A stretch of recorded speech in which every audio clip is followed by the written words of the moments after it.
shoutout everyone. Miss ko na kayo. Grabe na to. Todo na yan. At ang mami ninyo ay still naka-vacation. Anyways, I just wanna do unboxing. Okay? So, mag-unboxing tayo ng in-order ko nung isang araw. Ayan. Naglambing ako kay Daddy G. Sabi ko, Daddy, ba't ka naman? So, ayan. Tingnan natin kung anong laman nito. Alam ko na. Pero, syempre, ayan. Ay, grabe. Hala. Marami siya. Wait lang. Hala. Grabe. Anyways, ang laman nito is, yan, nandito naman sa title, no? Mag-unboxing tayo ng 13 Pro Max. Yan. If you are a vlogger, yung mga ganitong investment is actually good kasi hindi naman siya masisira, no? Yan. So, as usual, puputokin mo na naman yan para malagay natin sa basura.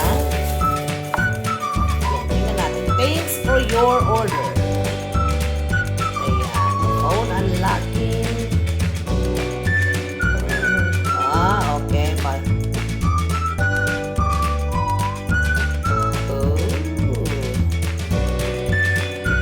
I see. Okay.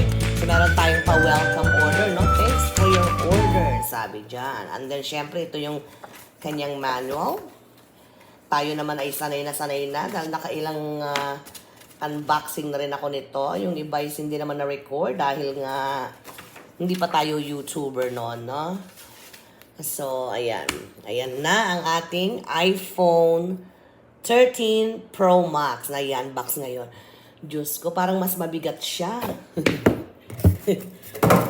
Parang mas mabigat siya kumpara sa 12 Pro Max. Ay, grabe na to, no? So, ayan. So, anyways. So, let's see. Ako, very careful ako dito when I'm doing unboxing of iPhones. Kasi yung mga napaglulumaan ko is binibigay ko sa mga pamangkin namin sa Pilipinas. Ayan. Unboxing natin. Ayan. So, tingnan natin kung ano yung makikita nating difference. Nakita ko na kaagad-agad yung difference ng 12 Pro Max sa kanang iPhone 13 Pro Max. If you notice, mas malaki yung camera ni iPhone 13 Pro Max. Ayan, nahulog na. Which is ito. Okay, kasi ito yung 12 Pro Max. Ayan, mega love shoutout sa mga tickets nyo at sa live stream ni Atche na Silent. Okay? So, ayan po ang difference. Ayan. So, mas malalaki ang camera ng 13 Pro Max. Ayan. So, yan ay lang yan. And then, bubuksan natin ito, syempre, kasi aalisin pala I meant, kasi kailangan natin itong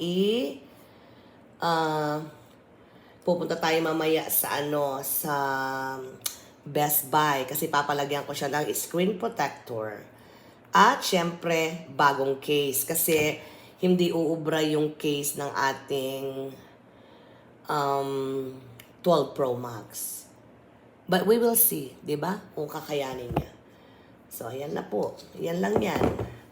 And then of course it comes with a cable. Ayan. So, if you notice, ang kasama lang niya is yung cable lang. Wala siyang kasamang yung, pinaka-charger niya. Which is okay.